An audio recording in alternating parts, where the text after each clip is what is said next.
Mas olha só, pessoal, inclusive um assunto que ganhou até mais tração ao longo do final de semana, na medida que as investigações se aprofundaram, assunto que a gente trouxe com muita atenção na semana passada aqui no Morning Show, inclusive em primeira mão, e segue repercutindo, é essa aliança improvável e bem pragmática, entre o PCC e o Comando Vermelho juntos para flexibilizar as regras da cadeia para os chefões do crime. Que beleza, que beleza. Agora, pessoal, tem inclusive a informação que teve até uma tentativa de abaixo-assinado entre os presos. Olha só, pelo visto é bem democrática essa nova aliança, né, David? Conta pra gente. É digno de dar risada, né? Mas realmente eles estão se fortalecendo, estão se unindo. Para as pessoas que são assinantes premium do site da Jovem Pan News, a gente trouxe em primeira mão, por meio da nossa apuração, já viram essa notícia da trégua histórica entre as facções rivais em busca do mesmo objetivo: afrouxar as regras com a volta de visitas íntimas, mais tempo de banho de sol, entre outras questões que atualmente os chefões das organizações criminosas não têm nas penitenciárias federais.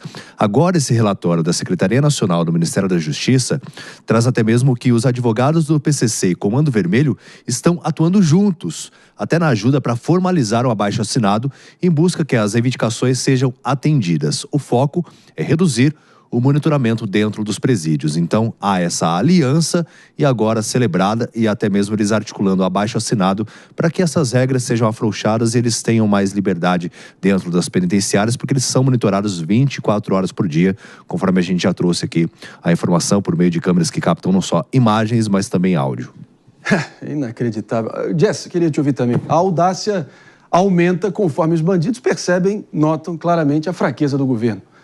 Repito aqui 1000 vezes o que for necessário, que era um mantra, inclusive, do Donald Rumsfeld, que foi o secretário de Defesa americano durante as guerras de Iraque e Afeganistão. A fraqueza atrai a agressividade. Agora, nem regime diferenciado os faccionados estão aceitando. Onde é que isso vai parar, Jess? Não, e tem uma situação que foi exposta nesse relatório, nessa situação toda, que é que eles até colocaram ali que um dos chefões falava, né? Não, mas vai conseguir 1.600.000 assinaturas. Então, assim, eles tinham até uma meta para se alcançar em relação à mobilização popular em torno dessa pauta e desta causa. E aí, quando a gente vem aqui e fala que existem narrativas sociais diferentes competindo na sociedade, é o fato. Nós vemos aí muitas campanhas que têm um olhar muito humanista para a situação carcerária no Brasil, e não se engane, existe muitas vezes um dinheiro ali por trás, um financiamento ali por trás, que é oriundo sim desses grupos que têm esse interesse. Então aqui é muito interessante porque é quase como se fosse um sindicato em relação a pautas que são essenciais, que eles julgam ali muito importantes, e uma mobilização financeira e social em torno daquilo, também contando com outros grupos e até mesmo ONGs que estariam ali nesse meio termo para conseguir convencer a sociedade sobre isso. E aí dentro disso a gente vê o quanto o crime organizado é organizado de fato. E é até assustador, porque eu acho que tem uma questão aqui que eles têm uma política clara de pautas. Ou seja, os criminosos têm uma política clara de pautas que eles julgam importantes. O governo não.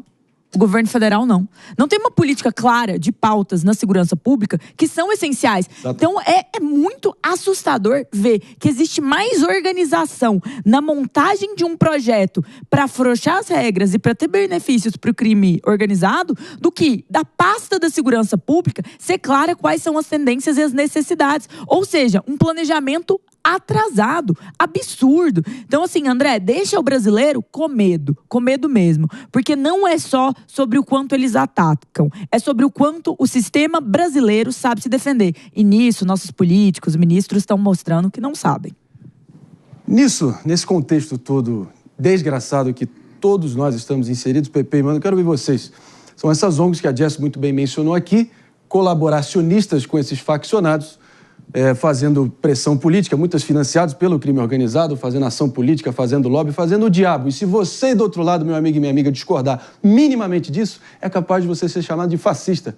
É esse nível que a gente parece ter chegado, ou pelo menos está se, enlamaçando cada vez mais nesse país. Queria te ouvir. Pepe, vamos começar com você.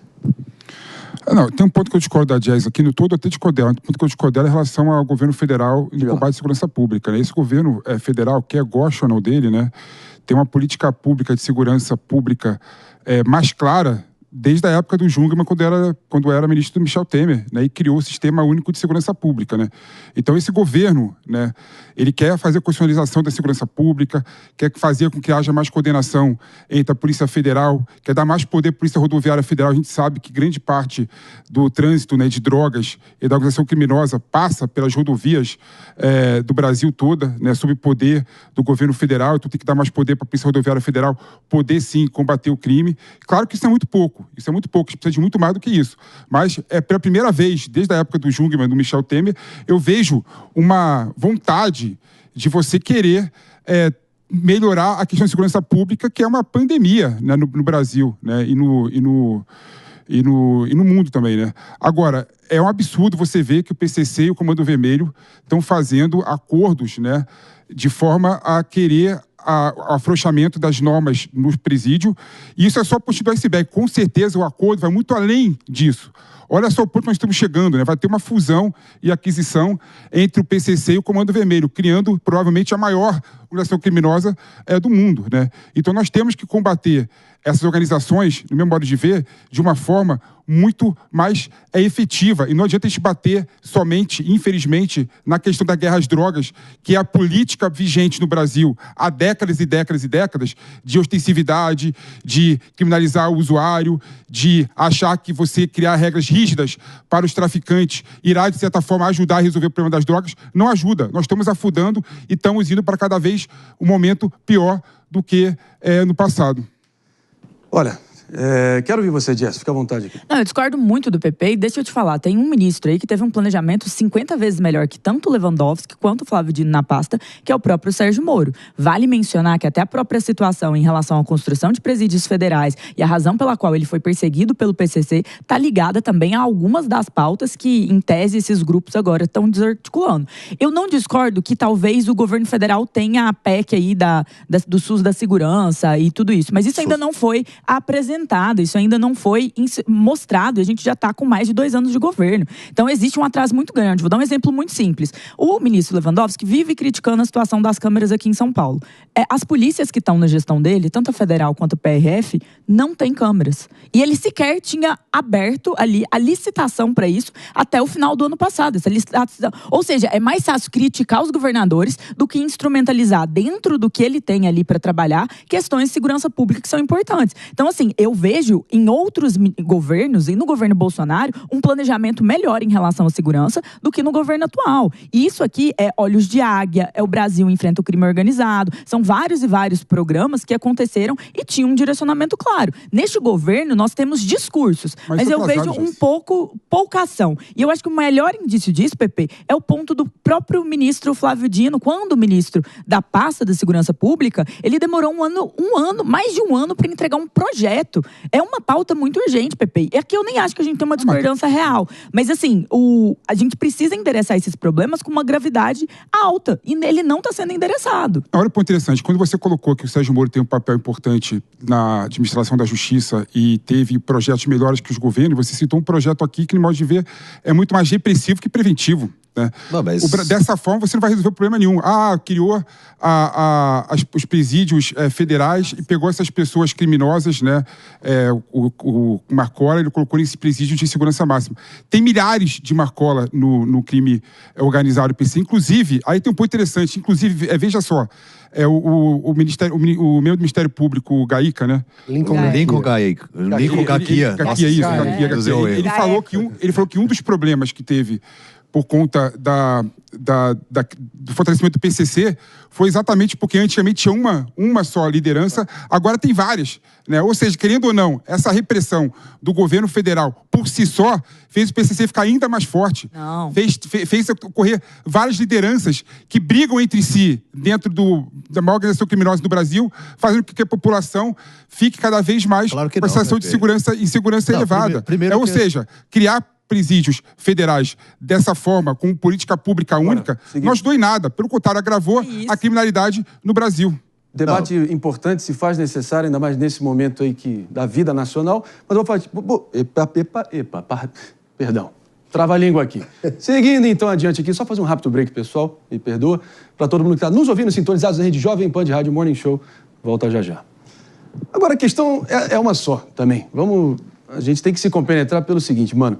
Na semana passada, semana que aconteceu tudo que a gente já elencou aqui, que ficou manchada para sempre na história brasileira com a morte ali a sangue frio, como se fosse uma presa indefesa na savana africana, o Vitor Medrado, ciclista. O que o governo federal, na figura do Ministério de Justiça e Segurança Pública, avalizado pelo Conselho Nacional de Justiça, o CNJ, apresentou foi o programa Pena Justa, naquela semana, na quarta-feira passada. O que, em linhas gerais, esse plano preconiza ou defende? A começar pela diminuição das penas de prisão, substituição do uso das tornozeleiras eletrônicas, cotas para presos em licitações públicas, para facilitar a inserção social, como se fraudar a licitação pública fosse roubar uma bala Juquinha ali na mercearia. Contabilização do trabalho doméstico para remissão ou redução de pena, tratamento e penas diferenciadas para proteger grupos vulneráveis. Se isso não é sintomático do absoluto descolamento do governo federal junto às pautas prioritárias que o povo realmente clama, nesse contexto de selvageria generalizada, eu não sei mais o que é. E esse sentimento está vindo até de gente de dentro do governo federal que vem falando desse descolamento total absoluto. Concorda? É um profundo descolamento da realidade. O que a gente vê de verdade na preocupação das pessoas é o fato de que a cada 10 homicídios no Brasil, 6 ficam sem solução. 6 a cada 10 não são solucionados, o que mostra como nós estamos, na prática, banalizando o homicídio, banalizando os crimes contra a vida. Quanto mais os crimes contra o patrimônio, o roubo de celular é uma epidemia que as pessoas sequer mais têm a esperança de registrarem o boletim de ocorrência devidamente. A gente sabe o quanto as pessoas são vítimas desse crime cotidianamente e tratam como, bem, não tem muito o que fazer, a polícia não vai atrás de quem roubou meu celular, eu tenho que me resignar a comprar um novo, parcelar em 10 vezes e tentar seguir a vida. Então, o que a gente precisa, de fato, é de uma agenda que aumente a eficiência policial e a eficiência judicial, porque o tempo que demoram os processos no Brasil são um escândalo, um escárnio. E aí, veja só quantas etapas, porque a gente fica falando muitas vezes apenas sobre as condições das penas que estão sendo cumpridas nos presídios. Mas o fato é que o problema é muito antes, o problema é na resolução dos crimes, em segundo lugar, na nossa capacidade de processar, para então poder punir efetivamente os criminosos. E o ponto central é que, independentemente de qual é o tamanho da pena, no Brasil, a maioria dos criminosos não cumpre pena alguma. Então, o debate sério precisa ser para que a gente aumente o número de criminosos que são efetivamente condenados segundo o devido processo legal. Muito mais do que como são as condições depois de cumprimento da pena. A visão realmente aí bem ponderada, como sempre, do nosso querido Mano Ferreira.